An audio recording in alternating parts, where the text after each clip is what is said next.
Hello and welcome to English Today. This is DVD 9 and it's the first DVD of your lower intermediate level. And in this DVD, we'll begin with another 3 episodes of our story, That's Life, followed by our special TV programs where there will be a debate about where to live, the city or the countryside. Then we'll learn how to make strawberry whip in the cooking section. Then in the grammar section, we will study how to use the English auxiliaries. We'll also look at how to ask for permission and express obligation using must and have to. You'll also learn some important phrases for talking on the telephone, okay? So, happy viewing. What horrible weather. I hate it when it rains. So what are we going to do today? It's a perfect day for tidying up. I enjoy putting the house in order when the weather is bad. By the way, look at the mess. We don't often get a chance to clean up together. You're joking, right? I hate cleaning the house. Don't you have any better ideas, Anne? Just a little bit of tidying up. Anyway, it was just an idea. And not a bad idea at that, in my opinion. Sorry, that idea is bad. What else do you suggest? Personally, I enjoy doing something more exciting than vacuuming and doing the dusting. Why don't we play a game? What kind of game? How about playing cards? No, I hate playing cards. It's so boring. Let's see what's on TV. Cartoons, soap operas, political talk shows. There's nothing interesting on. Shall we go for a walk? I like walking in the rain. Why don't we take a walk to the new bakery in Piccadilly? What do you say? Are you crazy? It's raining out. Well, you know what the traffic's like when it rains. I certainly don't want to get stuck in a traffic jam on a Sunday. That happens every day when I drive to work and when I drive back home. Okay. Okay. So, what shall we do? If you want, I can read your fortunes using the tarot cards. Aren't you interested in what the future holds? That's your favorite hobby. No thanks, Alice. Let's not think about the future. I prefer the future to remain a mystery. Well, I prefer to be prepared if something is going to happen. I don't like surprises. So, sit here. I'll tell you who you are and what your future holds. You know what I like to do on days like this? Nothing. Totally relaxing, doing nothing. I agree with you, Jack. Total relaxation. Now that's a great idea. And maybe eating something nice and tasty. Huh, Anne? Why don't you prepare us one of your lovely lunches? No way, guys. You don't want to go out. You hate cleaning the house. You don't like playing games. So, in other words, you want to do nothing while I have to cook. And do you know what I say? I also enjoy doing nothing. That's what I'm going to do. Watch out, couch. Here I come.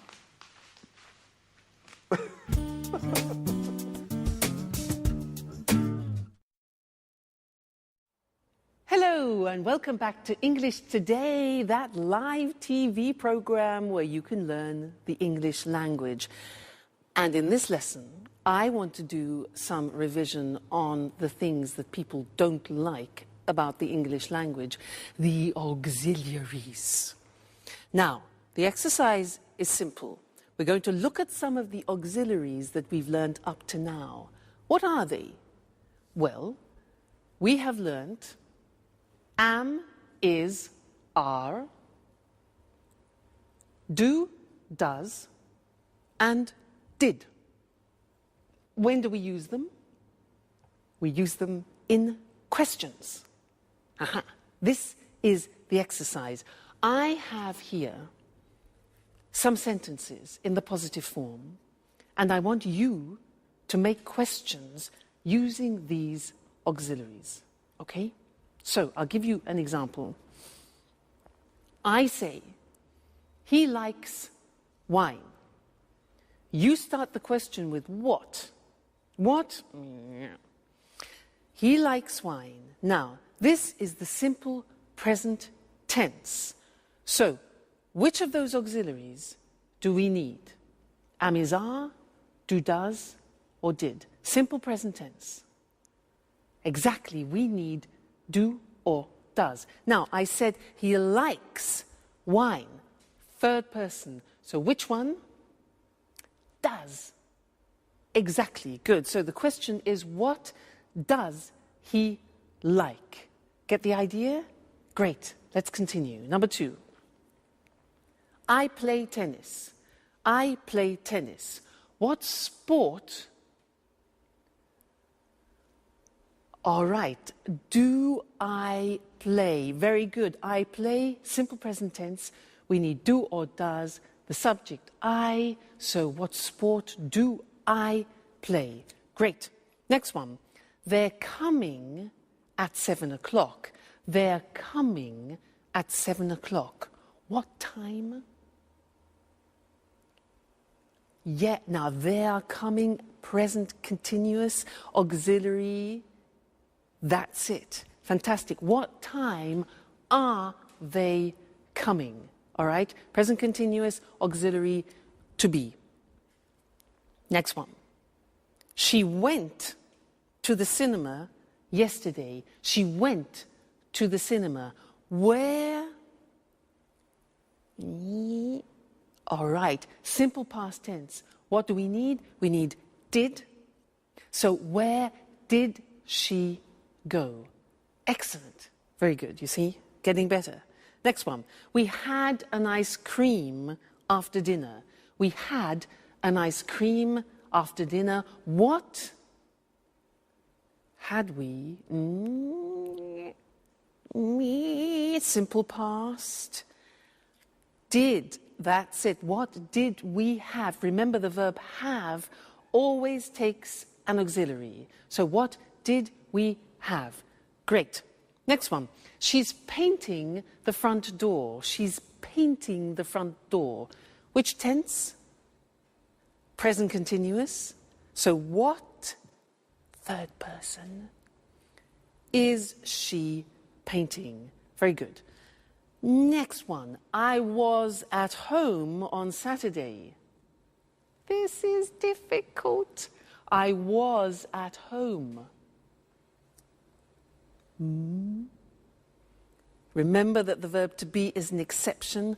I was is the past tense of the verb to be, and it doesn't take an auxiliary. So we don't need an auxiliary. The question is, where were you? That's difficult. Where were you? The verb to be, no auxiliary. Okay? They work in Paris. What's the tense? Simple present. Good. Where do they work? Excellent. And the last one, I'm living in Florence. I'm living in Florence. Where are you living? Fantastic. You're getting better all the time. You see, it's just a question of practice. So now let's look at the screen and see those written just to remind you once more, okay? So, He likes wine. What does he like? I play tennis. What sport do you play? They're coming at 7. What time are they coming? Present continuous. She went to the cinema yesterday. Where did she go? Simple past. We had an ice cream after dinner. What did we have? Simple past after dinner. Remember, have, you need the auxiliaries. She's painting the front door. Present continuous. What is she painting? Okay, so that's it. Keep practicing with your auxiliaries. They will be easier and easier. Now let's go back to our friends, where Alice is reading Sharon's tarot cards. Let's see what comes up. See you later. Bye.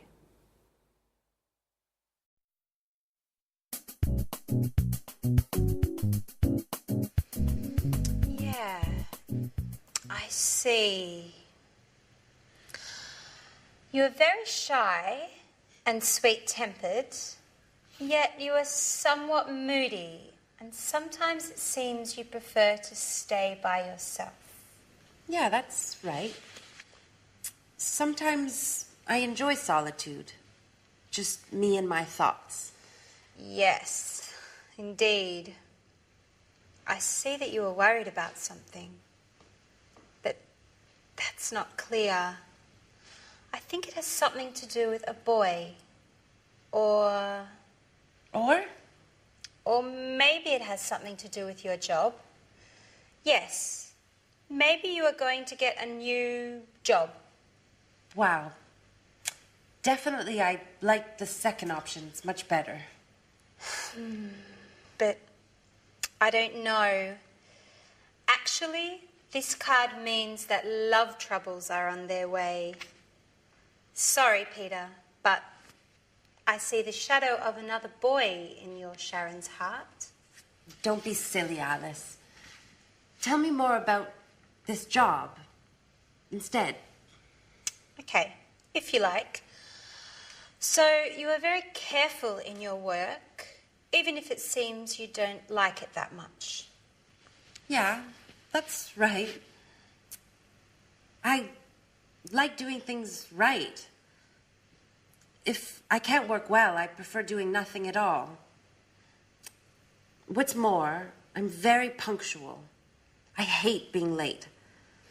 Yes, and you are also very modest. Thanks, Alice. Well, actually, I can't stand people who show off. They make me uneasy. Your tarot cards seem to know me very well. Well, you know, tarot cards never lie. That's why I want to investigate more about this mysterious boy. Come on, darling, they're not always right, are they? Yes, they are. I swear it. They always tell the truth. Oh, come on, girls. Stop it. How can you spend the whole afternoon talking nonsense? Why don't we do something more interesting? Why don't we all stop doing nothing and go out?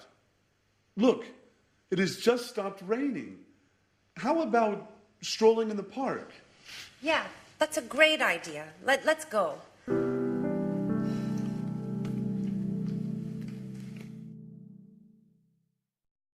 Hello again and welcome back. I want to continue doing some work on auxiliaries. Do you believe in tarot cards? I don't. Now, that's sort of an example of what I'd like to teach you now. Short answers in English. Usually in other languages, when you ask a question like, do you believe in tarot cards? People say yes or no. In English, it's a little bit more complicated. I can say, for example, do you believe in tarot cards? Yes, I do. No, I don't. So we take the auxiliary and we repeat it in the positive or the negative. So that's really quite strange. Other languages don't do that. As it's complicated, I want to go to the screen now and we can look at it written. It'll be easier for you. Very common. You'll hear it all the time. So, look at the example. Does he like wine? Instead of just saying yes or no, we take the auxiliary of the question and we say, yes, he does, or no, he doesn't. You see that? We repeat the auxiliary. Very unusual. Do you play tennis? Do is the auxiliary. Yes, I do. No, I don't. The negative, all right? So we always take the auxiliary of the question. Next one. Are they coming at 7 o'clock? We've changed tense. It's the present continuous, the auxiliary to be. So, yes, they are, or no, they aren't. Are they coming at 7 o'clock? Yes, they are. No, they aren't. Next. Did she go to the cinema yesterday? Did. Simple past. Repeat. Yes, she did. No, she didn't. Okay?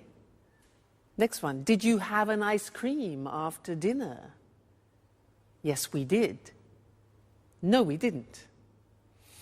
Is she painting the front door? Is. Yes, she is. No, she isn't. Were you at home on Saturday? Now listen to this. Yes, I was. You take the verb to be and you put it in the correct form. So were you? Yes, I was. No, I wasn't. Okay? Is she in the bathroom? Is. Yes, she is. No, she isn't. Do they work in Paris? Yes, they do. No, they don't. Are you living in Florence? Yes, I am. Verb to be, are you? Yes, I am. No, I'm not. So you see, it's really quite unusual, isn't it? And it's not easy. It's not a spontaneous thing. You have to practice. So, do you understand? Yes, I do. No, I don't. All right, so those are your short answers. Have some fun with them. Keep practicing them. And I'll see you in our next lesson. Okay, bye.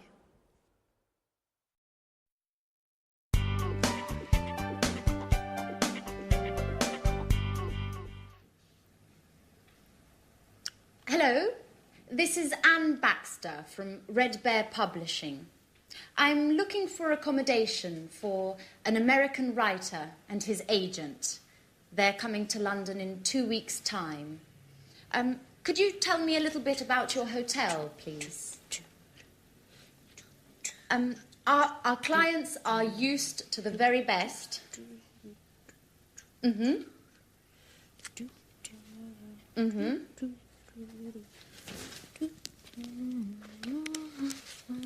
And do you also have a swimming pool?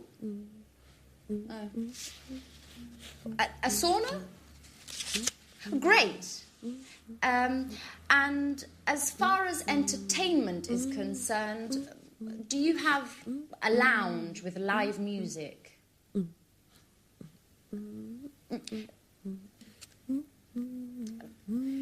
Could you hold a moment, please? Sharon, stop humming, please.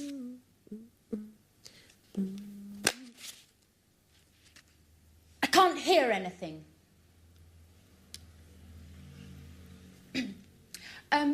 Okay, well, thank you very much for your help. I'll let you know as soon as possible. Right. Goodbye.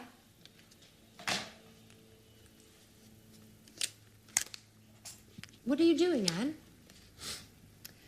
My boss asked me to book rooms for 2 of our most demanding clients. Well, they would like a quiet hotel near our publishing house Oh, and of course, with all the creature comforts. So I'm making a few telephone calls.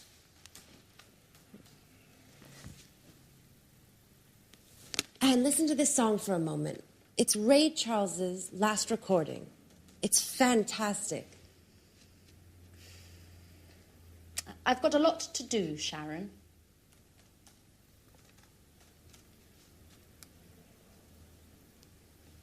Just for 1 minute, Anne. Come on. I'm afraid I can't now. But just why don't you go over to Alice's? She's having a shower. You know, when Alice gets in the bathroom, she takes at least 2 hours. Well, do whatever you want. Just, please, get out of this room. Anne, what's the matter today? Why are you treating me so badly? That's enough, Sharon. I know everything about it. Everything about what? That you've got a lover. A lover? Are you going crazy, Anne? Oh, don't try and pretend with me, Sharon. And I call you a friend. But it's the truth. Uh-huh. And who is my romantic lover, by the way? You know. I'm talking about Jack. Jack? What are you talking about? The photograph. The one where you and Jack are kissing. It's not what you think, Anne. Uh-huh. So you tell me. You know, a picture says more than 1,000 words. That photo is from 3 years ago. We were engaged. Or what? But you and Jack were engaged. I know. I wanted to avoid stupid gossip. And also because of Peter. So now you're telling me that... Well, I can't believe it. I know. I didn't want to hurt your feelings. See, now you're angry with me. That's why. Well, you're right, Sharon. I am mad at you. And now I look like a fool. I'm sorry, Anne, really. No, my hair. What's going on? My God, It's Alice. Come on, let's go see what's happening. Guys, quickly. Help, my hair. Hello again and welcome back to English Today. Did you see that last episode of That's Life? Poor Anne. Well, sometimes the truth is difficult to hear, isn't it? Yeah. Oh, sorry. Sorry, I forgot to turn my phone off. This live television program. Just one moment. Hello? This is Louise speaking. Pablo, I'm afraid he's not here at the moment. Yes. Well, just one moment. I'll try and find out. Okay. Put it on hold.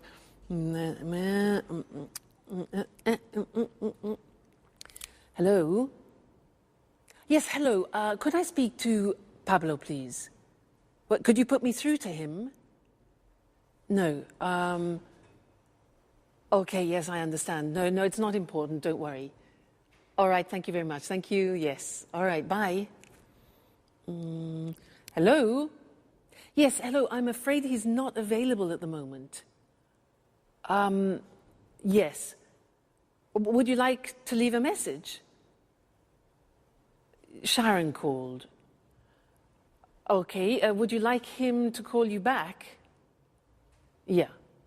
All right. Okay. Yes, I'll tell him. Right. Thank you. Thank you very much. Goodbye. Goodbye. Sharon? Who's Sharon? Where were we? Yes, interesting. I wanted to talk to you about telephone language. Now, I used some phrases there which are quite useful to you, and I want to go to the screen so that we can see those written together and look at how the phrases work, okay? Now, look at these situations. When you don't understand someone on the telephone, what do you say? Can you repeat, please? No. No. If you ask somebody, can you repeat, please, it's like asking them to vomit. Why? Because there is a small word missing, a very important one. In English, you must say, can you repeat that? Please, very important. Many people make that mistake, and they ask everybody to vomit on the telephone. So remember, can you repeat that, please? Good. Next, when, for example, imagine that you are on the telephone and you want to write something down when the person is speaking. So you want them to... Okay, good. So you stop them. Just a minute. Just a minute. This is difficult. We say in English, I'll make a note of that. Okay? Just a minute. I'll make a note of that. I'll make a note of that. Snap decision. All right? Next one. Imagine you're on the telephone and somebody knocks at the door when you're speaking. Now, you have to say, What can you say? Yeah, so just a minute. We say, I'll be right back. Now that means that you're going somewhere and coming back then quickly. So, just a minute. I'll be right back. I'll be right back. Okay? Useful, that phrase. Now, you return to the phone, okay, and the other person has been waiting for you. So, you need to apologize for the inconvenience. So you can say, sorry. We say in English, sorry to keep you waiting. Sorry to keep you waiting. So you say, just a minute, I'll be right back. Music, and you say, sorry to keep you waiting. All right? Great. Next thing. You're speaking to somebody and suddenly the other person disappears. Because, disappears. Now, how do you say that? In English, we say, sorry, we were cut off. We don't talk about the telephone line.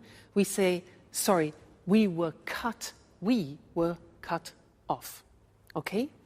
Great. Now, when the line is bad, you know, with mobile phones, often you can't hear properly, especially when you're on the train, sometimes when you're in the mountains, and you hear... Do you know what you can say? We say in English, hello, you're breaking up. You're breaking up. I'll call you back. I'll call you back. So, you're breaking up, I'll call you back, or can you call me back? All right, so those are some of the most important phrases when you're speaking on the phone, but we will be looking at more telephone language because it's very useful for you, and it's a bit unusual. You need to practice it a lot. Practice in the bath, for example. I'll be right back. I'll be right back. So that way you don't panic when you answer in English. All right? Great. So I'll see you in the next lesson and we'll look at some more telephone language. Bye.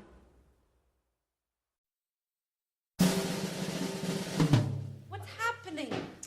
Alice, why are you screaming? My hair! Look!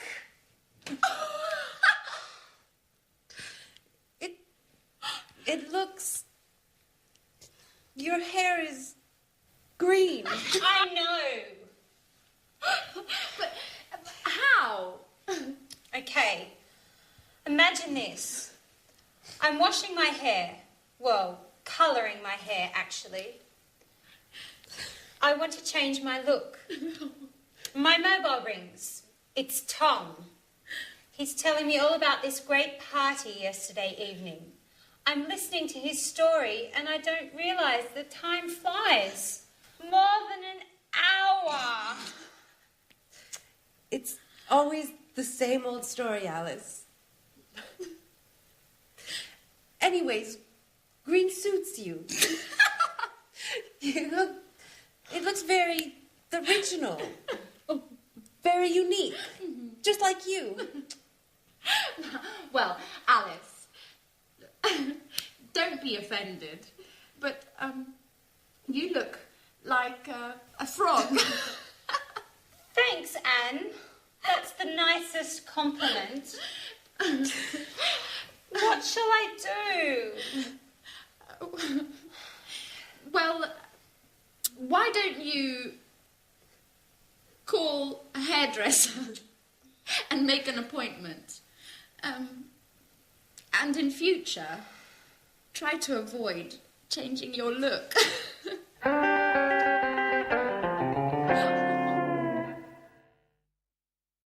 Hello again and welcome back to your live TV program where you learn English.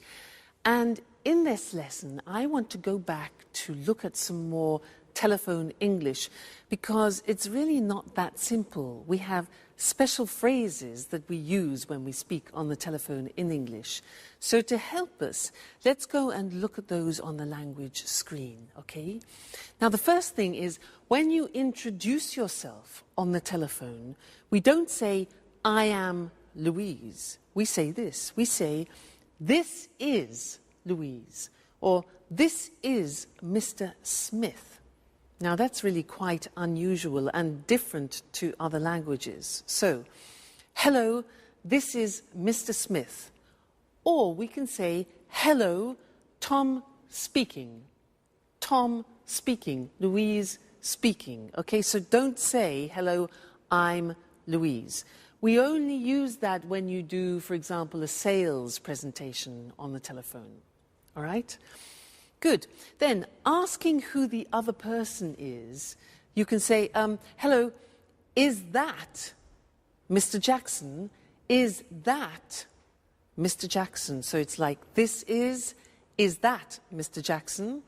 Hello, is that Peter speaking? And not, hello, are you Peter? Okay, is that? Good. Now, you want to ask to speak to another person. So what can you say? Well, you can say, hello, I'd like to speak to John, please. I'd like to speak to John. Or you can ask the questions, can I speak? Could I speak? May I speak to the managing director? Now, remember, may is very polite, could is neutral, and can is more informal. All right? Then we could also say, good morning, could you please put me through to Mr. Smith? Now, put me through to, which is difficult to say, put me through to, is like saying in American English, could you connect me to? All right? So that's connecting people. Now, when you connect a person, you can say, just a moment, I'll put you through to him. I'll put you through to him. You need to practice that a lot. I'll put you through to him. Or, yes, Mr. Smith is in. I'm trying to connect you now. Connect is the other word. And you can say, hold on, just a moment, please. That's to ask people to wait, okay? Good. Then leaving a message. You could say, you could ask, could you take a message, please? Could you take a message? Or can I leave a message? Then you could say, could you ask him or her to call me back? Could you ask him to call me back? All right? Then the last thing is taking a message. You can ask, can I take a message? Can I take a message? Or would you like to leave a message? All right, so there are some more fundamental and essential English language phrases that you use on the telephone, and I think you'll find them very useful. So, experiment, and I'll see you again very soon. Bye.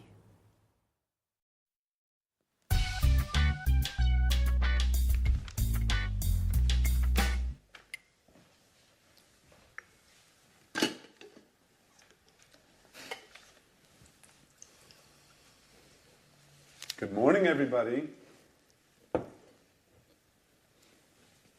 Can I ask you a question? Yesterday evening, I got... Sorry, Jack, I can't listen now. I've got to get to work. I have a meeting at 9:30 with my editor. And I'm late. But I only need a minute. It's important. Nothing is more important than this meeting. If I arrive late, my boss will kill me. Ring me later if you want. Bye-bye. Great.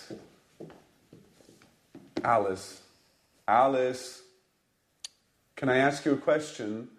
Yesterday evening... No, Jack, I can't. I'm really sorry, but I have to get going too. But you never leave before 11 in the morning. Why are you in such a hurry today? I'm starting a new yoga course this morning. My horoscope says I have to do some exercise. Well, if your horoscope says so. Anyway, I only need a second. No, Jack. My teacher told me not to be late. You can give me a call later. But Alice, wait. It's important. What a bunch of nuts. I wonder what my aunt will think.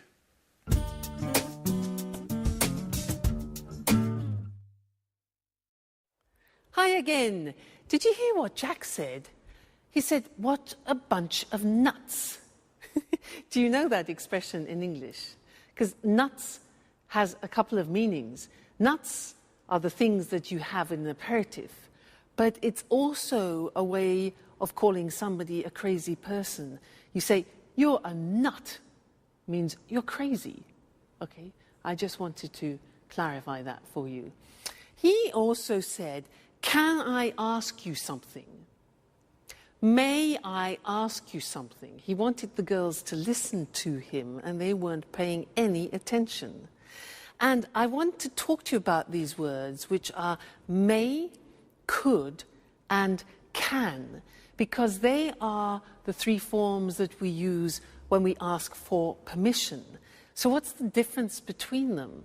Now, if I say, excuse me, may I open the window because it's hot in here, may is used in more formal situations. If I use could, it can be used in any situation. It's neutral. So, for example, could you lend me your pen? And can is used in more informal situations. Imagine you're at home, you're having dinner, you want the salt, so you can ask, can I have the salt? Less formal. So let's go to the screen and see those written, see the differences. We talked about it already, actually, when we looked at telephone conversations. So, formal situations, may I, and we can also say, may we. May I, may we. May I ask you a question? May I offer you something? And may I have this dance? So remember, may for formal situations, it's very polite, okay?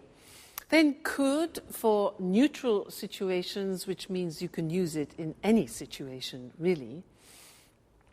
Could I use your phone, please? Could I change the appointment? And could we meet later? All right, so very useful verb. It's good in all situations. And then can you pass me the salt? Please, more informal with your friends, your family, people you know well. Can I have some wine, please? And can I borrow the car tonight? So those are the examples, all right? May, could, and can. So remember, depending on who you are talking to, make that choice. May, could, or can. Let's go back to That's Life. The girls are exhausted and Jack has a surprise for them. Let's see what it is. Bye.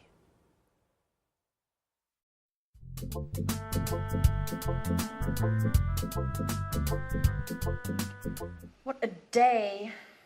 I'm exhausted. Me too. All of my muscles are killing me.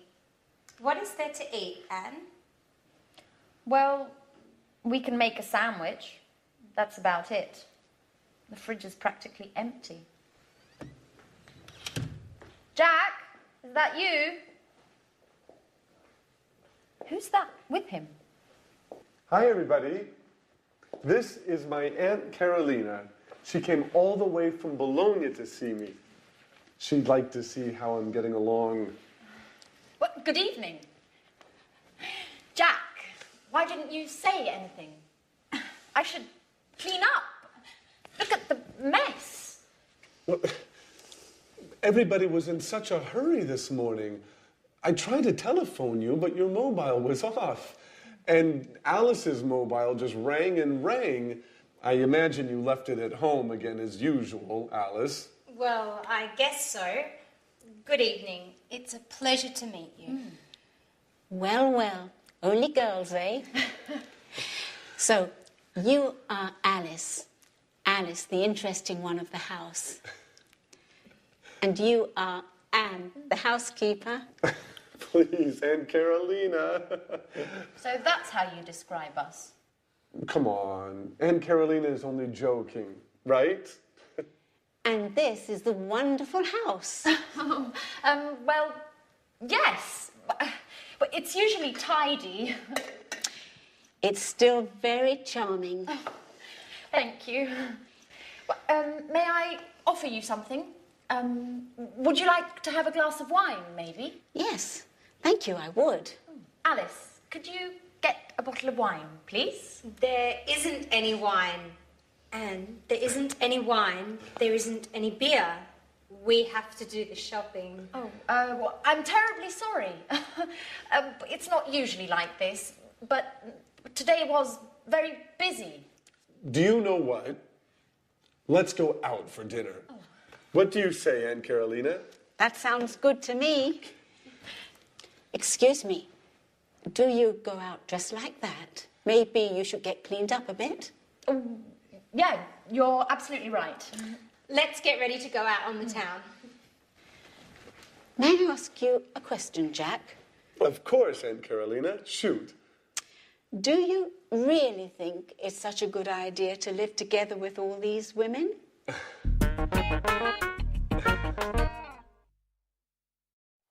Well, hello, Mr. Monkey, and how are we feeling today? Let's check the thermometer. I know you're not well. Let's have a look. Good.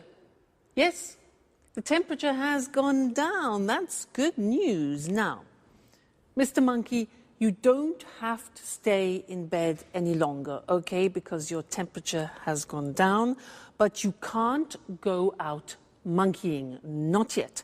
You must stay indoors for another 3 days because you're not strong enough to go out yet, all right? You mustn't be too energetic. You can have relaxing baths and you can eat whatever you want, but you mustn't have any alcohol, okay, because you haven't finished your antibiotics and it could have a disastrous effect on you, all right? So you must finish your cycle of tablets. Now, let's see what else.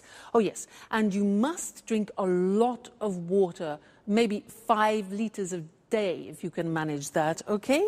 Good. So, oh, and you don't have to pay me until you're better, okay, Mr. Monkey? So, take very good care of yourself, and I will come back tomorrow and check on your condition again, okay? So, goodbye, Mr. Monkey. See you tomorrow.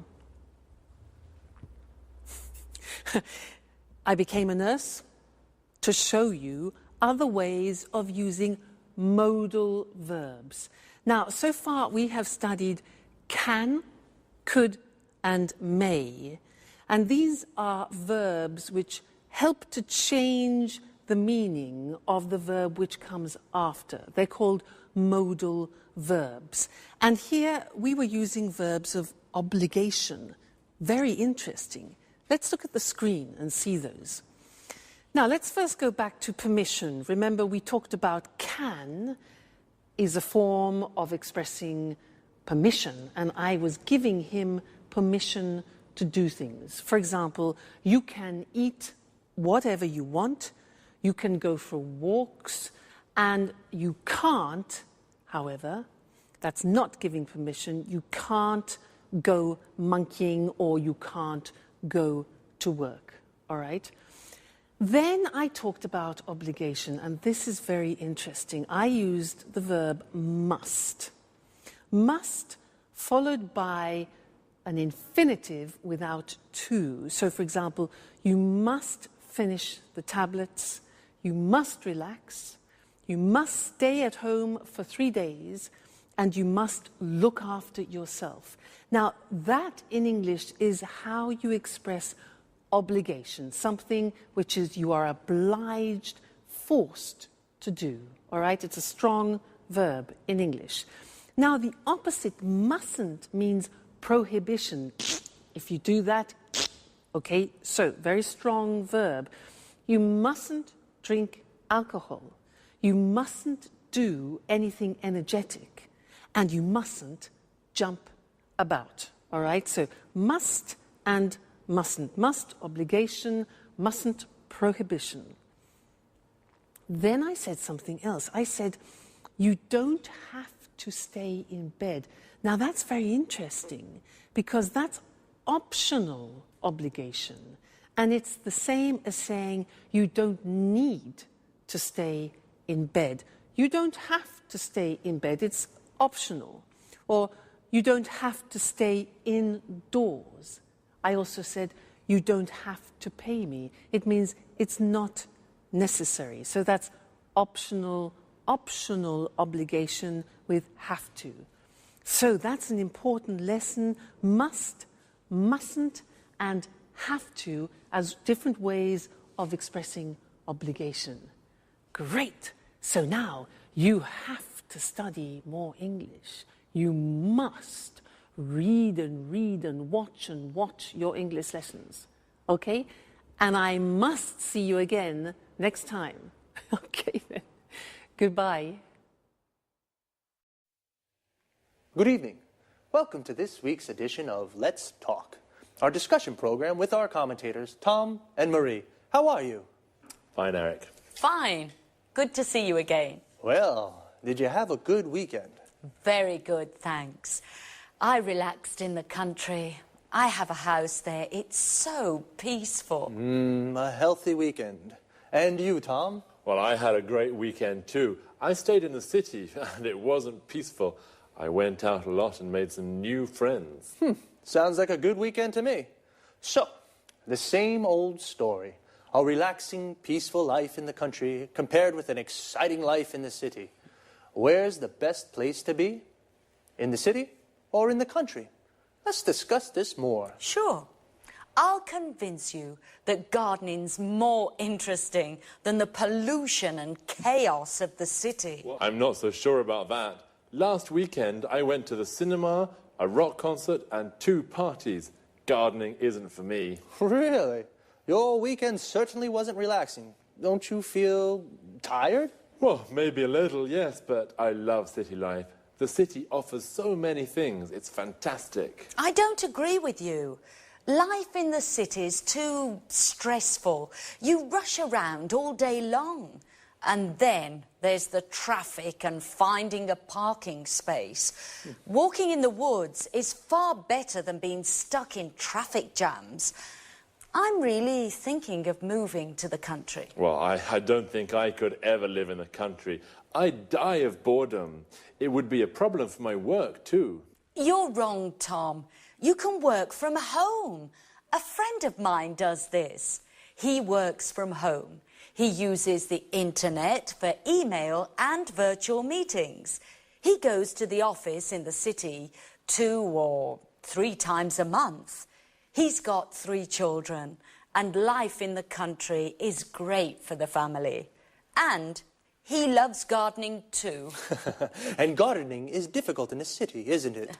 Sure, but country life is so isolating. You don't meet new people.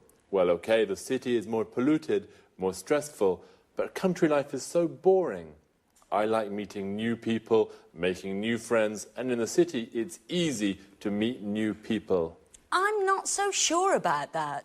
Whenever I'm in the country, lots of my friends come to visit me. They all complain about the stress of city life, and they really enjoy the peace and quiet of the country. I'm sure that sooner or later, you'll arrive too. Let's bet on it. But if I do come, I'll bring a few friends and maybe we'll have a party. OK, I'll be waiting for you. Of course, you're invited too, Eric. Oh, thanks, Marie. Okay, this is a good compromise. A less stressful weekend for Tom and a more exciting one for Marie. Well, the city or the country? I think it's difficult to say where it's best to live. It depends upon your taste.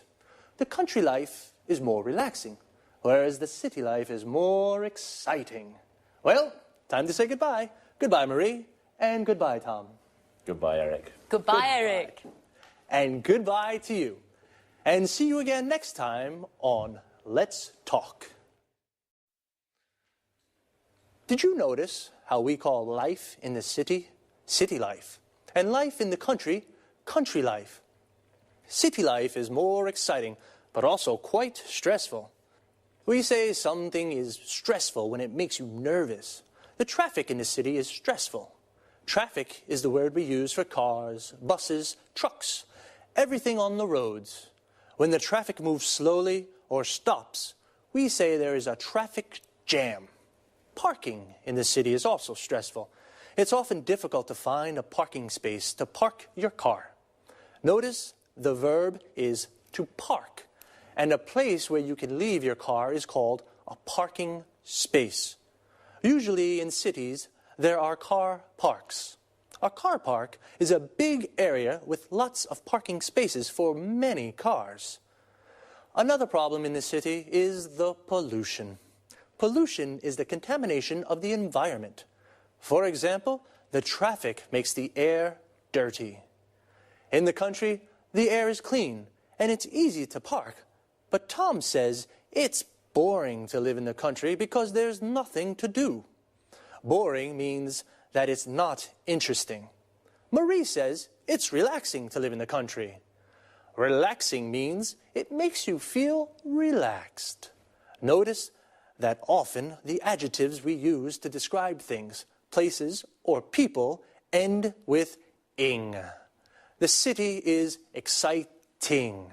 The country is relaxing, but boring. Adjectives that describe how a person feels often end with ed, ed.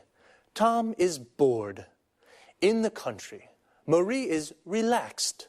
In the country. And stressed. In the city. Marie said that the city, you rush around all day. Rush around means to go everywhere and do everything very quickly. But in the country, you can go for walks in the woods and do the gardening. A wood is an area with lots of trees. The gardening is the work you do in your garden, like watering the plants or cutting the grass. Well, see you. Welcome to Cooking Today. Today I'd like to introduce you to a very special guest, Lisa French. She's the popular author of the bestseller, A PhD in Homemaking. Lisa, thank you so much for inviting us into your home. It's my pleasure. If you're wondering what to make for lunch, if you have to prepare a last-minute dinner, then Lisa's the person to ask for help. Listen, Lisa, I'm having a dinner on Saturday. Could you give me a tip on a quick and tasty dessert? Of course. You can prepare an easy-to-make dish with fresh strawberries. The strawberry season only lasts a few weeks, so it's worthwhile making the best of in-season berries. And it can be made in a jiffy. Oh, strawberries. I absolutely go mad about strawberries. So let's get started. Just the idea of strawberries makes my mouth water. First, wash, drain, and hull strawberries for 4 servings. Then, mash them to a pulp. All of them? No, you have to put aside some good ones for decoration. Okay, then what? Next, whip about half a pint of cream. Then whisk 2 egg whites stiffly and fold into the cream.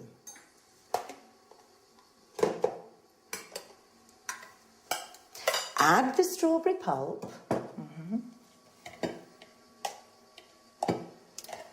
And stir in 2 tablespoons of caster sugar. Does it need cooking? No. All you need to do is pour the mixture into individual goblets. Is that all? Don't forget to decorate each one with a bit of whipped cream and the whole strawberries you put aside. Now your dessert's ready to serve.